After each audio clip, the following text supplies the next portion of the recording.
Hello, c'est Eugène. Aujourd'hui, on va parler de la boucle tank en bash, ce qu'on appelle la boucle while en anglais. Donc, je vais mettre ici la boucle tank en bash. Ok, pour cela, on va créer un fichier qui s'appelle test underscore tank, comme ça, .sh. On va ensuite éditer test underscore tank. Alors, bien entendu, notre script commence toujours par le shebang bin bash. Alors, rappelez-vous que les boucles sont utilisées pour répéter en fait des blocs d'instructions dans les scripts et dans les programmes. Ok, comme on a expliqué la dernière fois. Alors, la première des choses qu'on va voir, c'est la syntaxe de la boucle tank en bash. Donc, ça commence toujours par le terme clé while, qui veut dire en français tant que, suivi d'une condition logique. Donc, cette condition logique, représente ce qu'on appelle la condition d'arrêt de la boucle. Et ensuite, on met point virgule tout et on liste le bloc d'instruction à exécuter. Donc, je vais mettre ici comme ça, bloc-instruction. À exécuter et on marque la fin de la boucle par ce qu'on appelle l'instruction de fin de boucle tank qu'on appelle done. Donc ici en fait on va dire tant que cette condition elle est vraie, donc, tant que cette condition elle est vraie, alors le bloc d'instruction est exécuté. Donc on exécute le code d'instruction, le bloc d'instruction pardon, on revient tester la condition. Si la condition est toujours vraie, alors le bloc d'instruction est exécuté, ainsi de suite, ce qui constitue en fait ici la boucle. Alors notez tout simplement qu'avec la boucle while, la condition logique est examinée à l'entrée de la boucle. Si elle est fausse, le corps de la boucle n'est pas exécuté. Quand je parle de corps de la boucle, il s'agit de bloc d'instruction à exécuter. Okay? Donc ici, donc ça c'est la syntaxe qu'on va utiliser le long de cette classe. D'accord, je vais commander la syntaxe, on va l'utiliser comme référence. Alors, le premier exemple qu'on va voir, ça va être juste un exemple très simple qui permet d'afficher par exemple les nombres de 1 à 10 par exemple. Si vous voulez afficher des nombres de 1 à 10, à ce moment on peut utiliser la boucle tant que. On commence par une variable, on prend une variable qui s'appelle i, qu'on initialise par exemple à 1 et on va dire tant que ici la valeur de la variable i est inférieure ou égale à 10, d'accord. Donc ici rappelez-vous, ici i c'est un entier, donc quand on fait ici il s'agit d'une comparaison entier, donc je vais dire si la valeur de i est inférieure à 10, donc j'utilise des opérateurs de comparaison d'entier. Et rappelez-vous, l'opérateur crochet, c'est l'équivalent de la commande test. Donc on va dire tant que le test de la valeur de i reste, disons, la valeur de i inférieure à 10 reste vraie, alors, donc on met do ici comme ça. Notez que tout simplement on peut mettre le do sur la ligne suivante. Si vous devez mettre le do sur la ligne suivante, vous n'avez pas besoin de mettre le point virgule ici. On mettez comme ça et vous listez vos instructions à l'intérieur. Ok, donc tant que la valeur de i est inférieure à 10, alors faites ceci, on va afficher la valeur de i puisqu'on va afficher des nombres, echo $i et ensuite on incrémente la valeur de i. Incrémenter la valeur de i, c'est ajouter 1 à chaque fois sur la valeur courante de i. Alors pour faire ça en bash, c'est tout simple, on va mettre comme ça $, on entoure la valeur de i plus 1. Alors, quand bash voit cette expression, il comprend qu'il s'agit d'une évaluation numérique, arithmétique en fait. Donc, il va extraire la valeur de i, il va ajouter la valeur 1 à ça, et ensuite il va remettre ça dans la variable i qui va écraser l'ancienne valeur de i. Donc si au départ la valeur de i c'est 1, après cette instruction ici, i va recevoir la valeur 2. Ensuite, on vient tester la condition. Alors, si 2, est-ce que 2 est inférieur à 10? Ah oui, 2 est inférieur à 10, la condition est vraie. Alors on rentre dans la boucle, on affiche 2 et on incrémente la valeur de i. I passe à ce moment à 3 et on revient encore à nouveau ici. On teste la valeur de i. 3, est-ce que 3 est inférieur à 10? Oui, 3 est inférieur à 10. Tant que la condition est vraie, on affiche la valeur de i. Dans ce cas, ça va être 3 et on incrémente la valeur de i qui passe maintenant à 4, etc. On continue comme ça jusqu'à ce que la valeur de i soit supérieure à 10. Si la valeur de i passe à 11, ici quand il vient de tester, il va dire est-ce que 11 est inférieur à 10? Non, 11 n'est pas inférieur à 10. Alors à ce moment, la boucle s'arrête. Alors, testons cette boucle pour voir comment ça fonctionne. Alors, je vais donner la permission d'exécution au script. chmod u plus x, suivi du nom du script. Donc, comme ça. Et je vais l'exécuter. Test underscore. Donc, comme vous voyez, il nous affiche ici 1, 2, 3, 4, 5 jusqu'à 10. OK? Alors, notez une chose, c'est qu'avec la boucle while, tant que la condition logique est évaluée à l'entrée, si la condition logique elle est fausse, on ne rentre pas dans la boucle. OK? Par exemple, ici, si on change la valeur de i et on donne la valeur, par exemple, 11, OK? La valeur de i, si on l'initialise à 11, à ce moment, qu'est-ce qui va se passer? Il va venir ici, tant que la valeur de i est inférieure à 10. On va voir que ici, la valeur de i, c'est 11, et 11 n'est pas inférieur à 10. À ce moment, cette condition, elle est fausse. Et comme la condition, elle est fausse, on ne rentre pas dans la boucle. La boucle n'est pas exécutée, comme on peut le noter ici. Donc, si je l'exécute avec la valeur de i initialisée à 11, rien ne se passe à l'écran. OK? Alors, en bash, la boucle tant est souvent utilisée pour faire des contrôles. Par exemple, une série de données à entrer, vous ne connaissez pas au préalable le nombre de données à entrer. Vous pouvez utiliser une variable pour dire, par exemple, taper majuscule O pour continuer à entrer les données, ou bien taper majuscule N pour quitter. On prend un exemple très simple où on demande à celui qui utilise le programme d'entrer un nom d'utilisateur, il entre le nom de l'utilisateur, on crée l'utilisateur et on lui demande si lui veut continuer à ajouter des utilisateurs sur le système. S'il tape majuscule O, on continue. S'il tape majuscule N, on quitte. Donc, par exemple, ici, dans ce cas, je vais juste créer une variable. Donc, je vais l'appeler rep. Cette variable sera utilisée pour récupérer la réponse de l'utilisateur. J'initialise la variable à majuscule O, comme ça. Et ensuite, je viens dire tant que la valeur de la variable rep est égale à majuscule O, on continue. OK? Ici, comme ça. Donc, je vais mettre do. Et je dis, je demande à l'utilisateur d'entrer le nom de l'utilisateur à créer. Entrer le nom de l'utilisateur. Ce qu'on fait, on ajoute des utilisateurs. On demande à celui qui utilise le programme d'entrer un nom d'utilisateur. Il donne le nom de l'utilisateur, on crée l'utilisateur. OK? Entre le nom de l'utilisateur à créer. Comme ça. Et ensuite, on lit avec la fonction read. Et on lit le nom de l'utilisateur dans une variable qu'on appelle nom user, par exemple. On peut donner n'importe quel nom à cette variable. Ensuite, ce qu'on fait, rappelez-vous, pour créer un utilisateur sur le système, il faut être root. Donc, je vais faire sudo, j'appelle la commande user add, suivi du nom d'utilisateur à créer. C'est le nom d'utilisateur stocké dans la variable non user, donc je vais mettre ici $non user, comme ça. Et ensuite, on demande à l'utilisateur s'il veut continuer. Donc, on a un message ici, echo,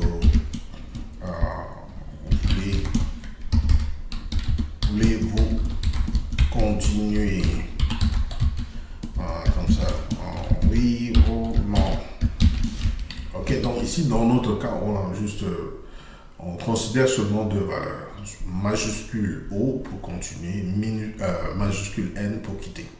Si l'utilisateur entre en fait une valeur qui est différente de ces deux caractères, on considère que sa réponse est invalide. On le force à entrer soit majuscule O ou soit majuscule N. Alors je vais ajouter une autre boucle ici, bien que ce soit une mauvaise idée. Donc, quand vous ajoutez une boucle à l'intérieur d'une autre boucle, généralement vous augmentez le temps d'exécution de votre script.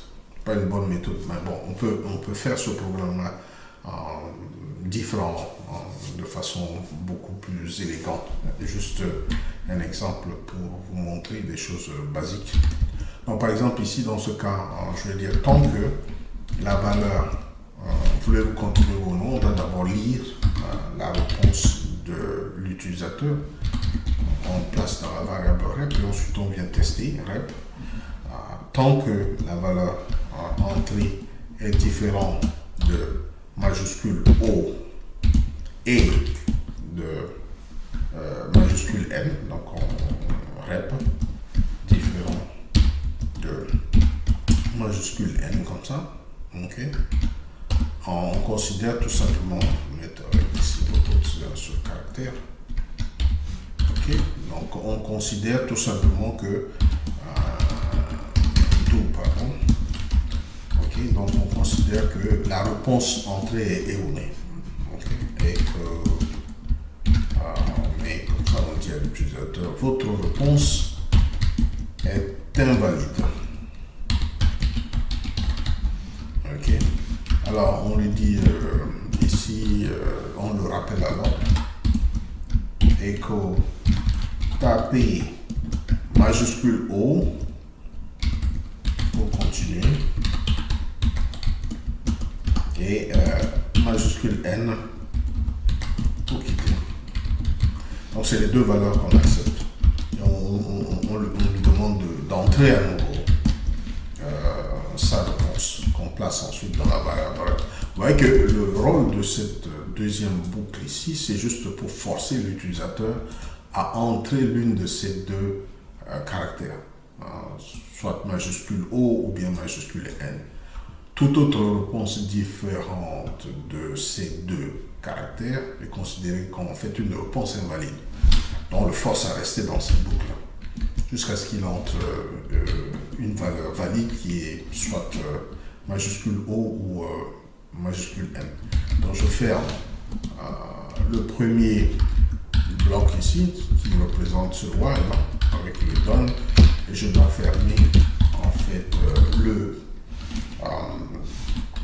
le deuxième bloc ici de la boucle while, le grand, celui-là, celui qui est là.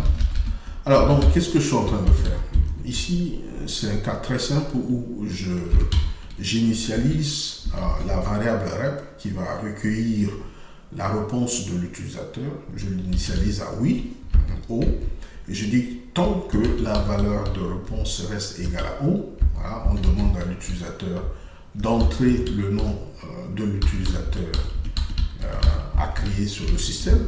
On lit le nom de l'utilisateur à créer dans la variable nom user. On appelle la commande user add pour créer l'utilisateur et ensuite on demande à l'utilisateur s'il veut continuer ou pas. Pour continuer, il doit juste taper majuscule O. S'il entre une valeur différente de majuscule O de majuscule N, alors on le force à entrer soit majuscule O ou N. S'il tape majuscule O, ça veut dire qu'il veut continuer. S'il tape majuscule N, ça veut dire qu'il veut quitter.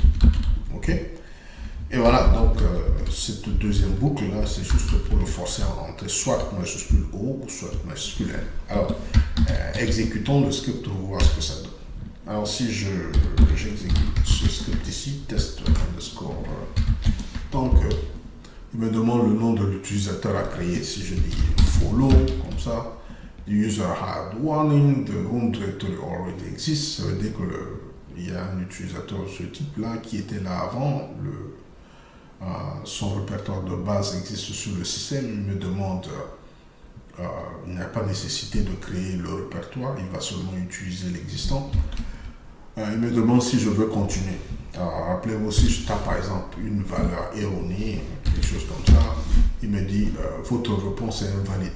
Vous devez taper soit majuscule O ou majuscule N pour quitter. Alors si je tape majuscule O, il me demande à nouveau entre le nom de l'utilisateur à créer. Je tape Toto X par exemple. Et des warning the home directory X. C'est des utilisateurs qui étaient là. Donc on a supprimé ces utilisateurs, mais leur répertoire de base est encore sur le système. Pas de problème. Il va créer l'utilisateur et automatiquement assigner le répertoire de base existant à ces utilisateurs. Donc, il va créer TotoX et ensuite il me demande si je veux continuer ou pas. Je vais cette fois-ci décider de quitter. Donc, si je tape majuscule N, il quitte. OK? Alors, notez tout simplement que dans ce cas ici, on est en train de faire des simples tests de faire. Donc ici, rappelez-vous que cet opérateur, c'est l'opérateur test. Okay? Le simple crochet, comme ça représente la commande test. Dans certains cas, on a besoin de tester des conditions beaucoup plus sophistiquées, telles que tester des conditions basées sur des expressions régulières. Alors, à ce moment, il faut doubler le crochet. Comme par exemple, ici, si je veux tester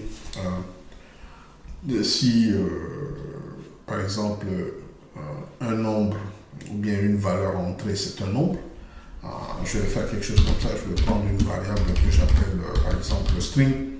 Je vais initialiser ça à une shell vide.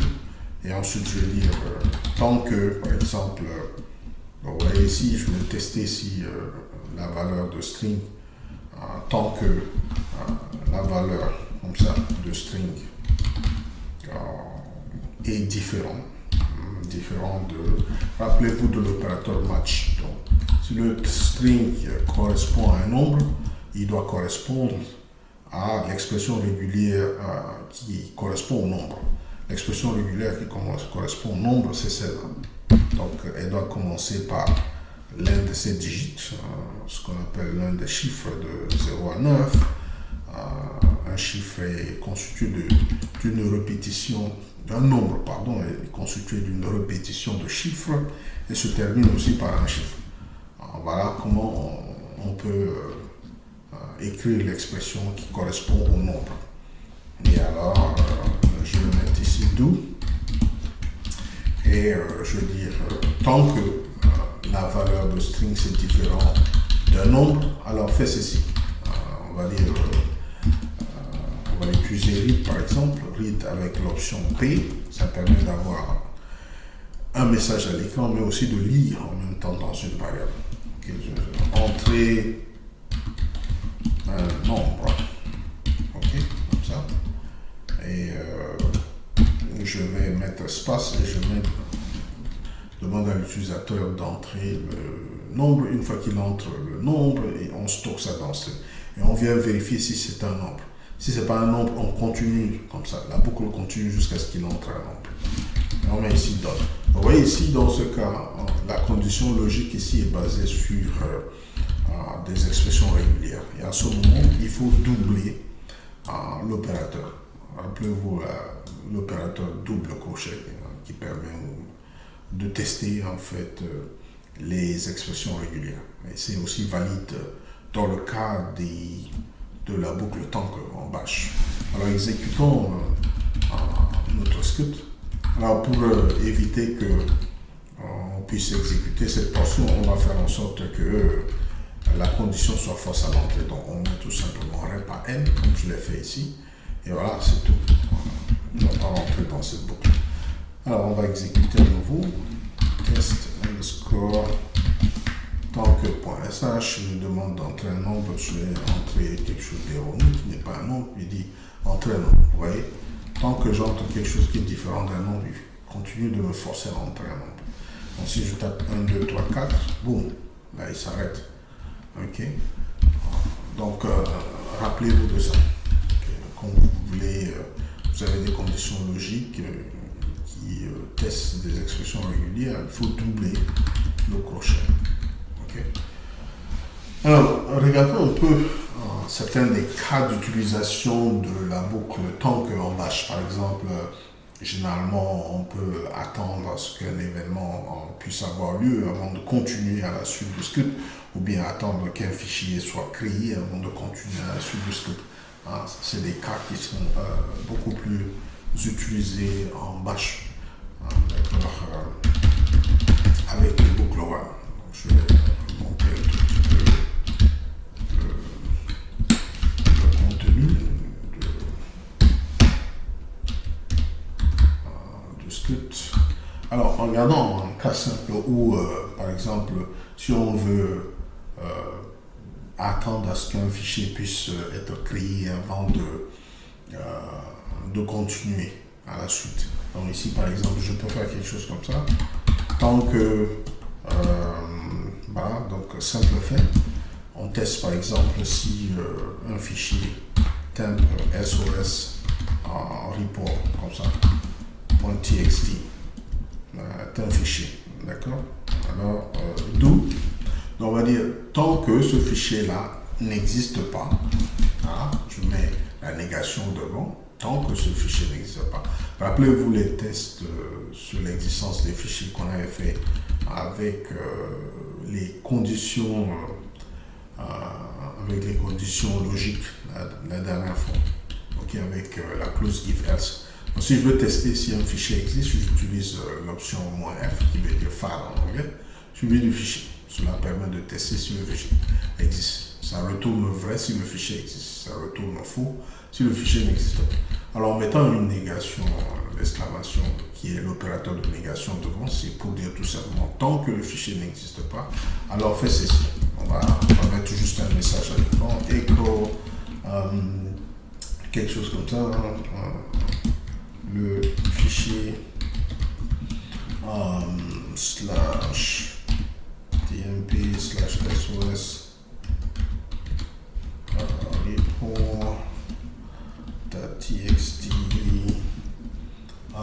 n'est toujours pas créé. On n'est toujours pas disponible. Quelque chose comme ça. Ok? Comprenez le point ici. Donc ici, juste pour les toujours pas disponible, on met un message comme ça de patience en disant attendez,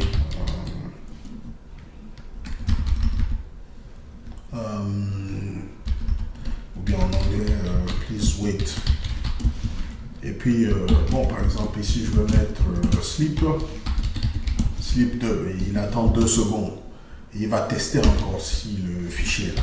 D'accord, done. Ok. Alors là, comment on peut faire? Donc ici, je teste tant que ce fichier n'existe pas. D'accord. Tant que ce fichier n'existe pas, on va voir apparaître à l'écran. Le fichier tmp.txt n'est toujours pas disponible. Echo please wait. Et on attend 2 secondes, on revient. Et ensuite, une fois qu'on sort de cette boucle, ça veut dire que le fichier existe. Parce que cette condition devient fausse lorsque le fichier a été créé.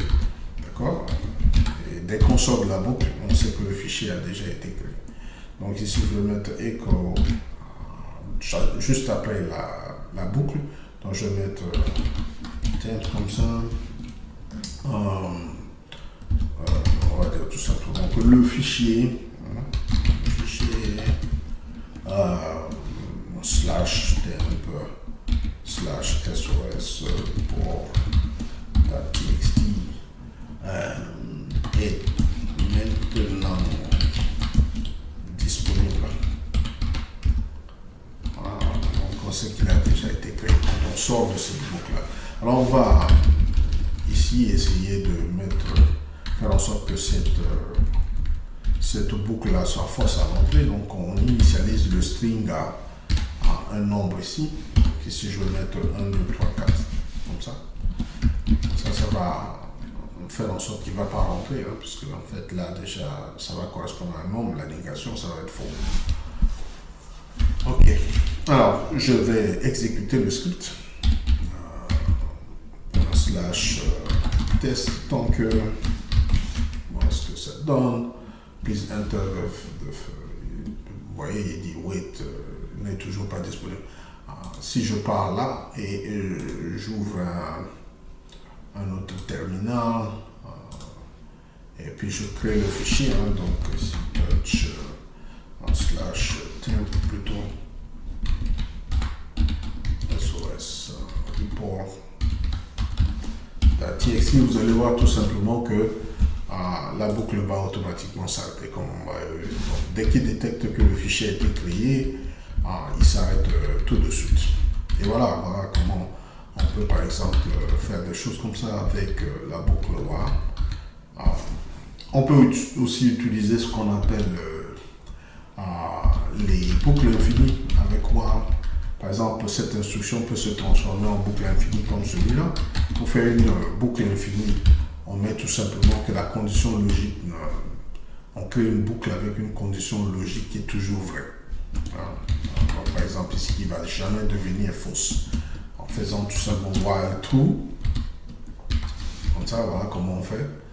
Et on met do. While true, ça veut dire tant que c'est vrai. Donc le vrai ne change pas. Ici, il s'agit d'une boucle infinie, puisque cette condition logique ne va jamais devenir fausse. Elle est constante.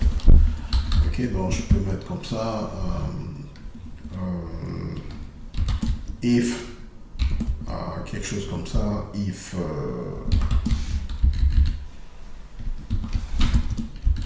not, donc je vais mettre par exemple tant que le fichier SOS report.txt, si le fichier n'existe pas, je peux faire quelque chose comme ça, alors echo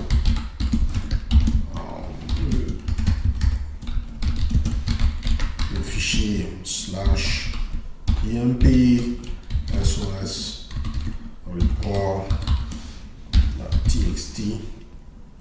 Ok, mais toujours pas disponible. Je mets comme ça pour simplifier. Donc, n'est toujours pas disponible. Ok, et je vais mettre par exemple sleep 2 secondes. Je ferme ici. Et au lieu de je veux dire else, ça veut dire que si le fichier est créé, alors on casse la boucle en utilisant un break. Voilà comment on casse une boucle de ce type là avec bash. Pour casser une boucle, on utilise break. Donc si le fichier existe, alors on casse la boucle ici avec un break. Alors je peux faire ça à l'intérieur de la boucle. Donc quand il fait ce break là, il va casser la boucle automatiquement. Et on s'arrête. Ok. Alors, ce que je vais faire, je vais effacer l'écran, je vais supprimer le fichier. Temp, where is it? Temp SOS report. Ok. Sudo rf. Not sudo. Yes, rf. Ok. Donc, on va exécuter le script pour voir ce que ça donne. Vous voyez, par exemple, il va faire la même chose. Hein. Donc, je vais créer le fichier à nouveau à partir d'un nouveau terminal. Touch. Je vais commenter le premier comme ça. Ça va vous permettre de bien voir. Mais c'est pas grave. Temp /sos report.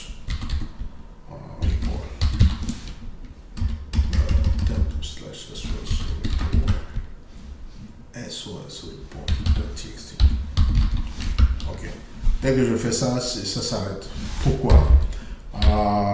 C'est la même chose ici aussi, hein, dans la deuxième boucle, parce que quand il va venir ici, while true, tant que c'est vrai, alors il va voir si le fichier n'existe pas, alors il va afficher ce message-là. Le fichier n'est toujours pas disponible, il attend 2 secondes. Si le fichier est disponible, il le break. Alors, je vais commenter celui-là pour vous permettre de voir. Si je commente cette ligne-là, on va voir comment cette boucle infinie-là fonctionne. Alors, celui-là, je vais le copier. Y, je le mets à la fin ici. P. OK. Et je vais commenter celui-là. Very good. Voilà, on efface l'écran, on supprime le fichier à nouveau rf/temp sos report. J'efface l'écran à nouveau et je réexécute la boucle. Le fichier temp n'est toujours pas disponible. Vous voyez que ça fait exactement la même chose. Alors si je pars partir de l'autre terminal et que je crée le fichier, hein, donc touch slash temp slash sos report.txt, vous voyez que tout de suite ça s'arrête. Donc, et à la fin, il me dit ici le fichier est maintenant disponible. Et voilà, donc ça, ce sont les différents cas d'utilisation de la boucle while. Le tout dernier cas, ça va être comment parcourir les fichiers avec, en utilisant la boucle while en bash. D'accord, donc alors cette partie, je vais commenter parce que ça va. Bon, c'est pas un problème puisque le fichier déjà existe. Alors, ce que je vais faire, c'est de prendre un cas simple. On a un fichier ici qui s'appelle chanson. Donc, si je fais 4 chansons, donc vous voyez que j'ai les chansons françaises les plus préférées. Jacques Brel, ne me quitte pas. Alors, je peux dire à Bash, par exemple, de parcourir ce fichier-là, ligne par ligne, et faire quelque chose. Trouver une ligne qui correspond à quelque chose. Si ça correspond à quelque chose, alors faire quelque chose. Je peux faire ça. Donc je peux parcourir un fichier ligne par ligne en utilisant la boucle temple bash. Alors comment on le fait? On va faire quelque chose. On va dire tout simplement, tant que vous parcourez un fichier, voilà comment on le fait. Voilà la syntaxe. While read. Comme ça. On met comme ça, while read. Ça peut être une variable, vous pouvez appeler ligne, vous pouvez appeler toutes sortes de trucs. Mais je vais l'appeler seulement ligne pour vous permettre de comprendre. While readline, ça veut dire il va lire le fichier fourni en argument ligne par ligne. Donc ici, je vais mettre point virgule, après vous faites do, et maintenant ce qui va se passer, c'est que donc ici, à la fin, vous avez un bloc d'instructions. Et à la fin de votre donne, vous mettez comme ça. Donc vous voyez que ça, c'est une redirection en entrée. Vous allez passer votre fichier ici, chanson.doc, comme entrée à la boucle. Donc la boucle va lire ligne par ligne le contenu de ce fichier passé en argument. Maintenant, on peut faire quelque chose. On peut dire par exemple, cherche la ligne. S'il y a une ligne qui correspond au sous-champ, par exemple. Donc, examine ligne. S'il y a une ligne qui correspond, on utilise l'opérateur de correspondance ici à ce moment. Sous-champ. D'accord? Ça, c'est ma chanson préférée. Alors, on va tout simplement afficher la ligne. D'accord? La ligne qui contient un sous-champ. Et voilà.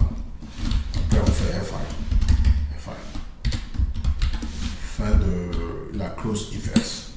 Voilà comment simplement on peut parcourir en fait un fichier ligne par ligne. Vous faites tout simplement while readline comme ça, et quel que soit ce que vous voulez faire, votre logique vous mettez ici, et cette logique qui doit être basée par exemple sur l'examen de la ligne. Donc à chaque fois il récupère la première ligne, met dans la variable line, vous mettez dessus une logique, comme ici par exemple je cherche dans la ligne qui contient sous-champ. Si on trouve cette ligne, on affiche la ligne entière. Ok? Sinon, si la ligne ne contient pas sous-champ, on ne verra rien à l'écran.